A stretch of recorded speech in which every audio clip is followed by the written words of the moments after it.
Hi guys! ఈరోజు మనం అరటికాయ పెసరపప్పు కూర ఎలా చేసుకోవాలో తెలుసుకుందాం.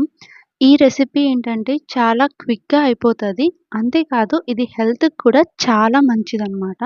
బాడీని చాలా కూల్‌గా ఉంచుతది. అండ్ పీరియడ్స్ టైంలో ఇలాంటి కర్రీస్ అనేది మన హెల్త్‌కి కూడా చాలా మంచిది.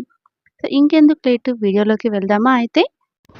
దీనికోసం ముందుగా బాండల్లో ఒక టేబుల్ స్పూన్ ఆయిల్ వేసుకొని, ఆయిల్ బాగా వేడైన తర్వాత పావు టీ స్పూన్ జీలకర్ర వేసుకొని ఫ్రై చేసుకున్న తర్వాత, ఇప్పుడు ఇందులో మనము సన్నగా తరిగిన ఆనియన్, ఒక అరటికాయ కూడా వేసుకొని ట్రాన్స్పరెంట్ అయ్యేంత వరకు మనం ఫ్రై చేసుకోవాలి.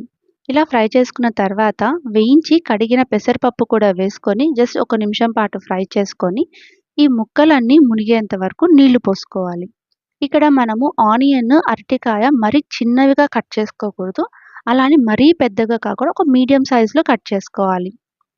ఇలా వాటర్ వేసుకున్న తర్వాత అందులో రుచికి సరిపడా ఉప్పు, కారం, పావు టీ స్పూన్ పసుపు వేసుకొని బాగా మరిగించుకోవాలి.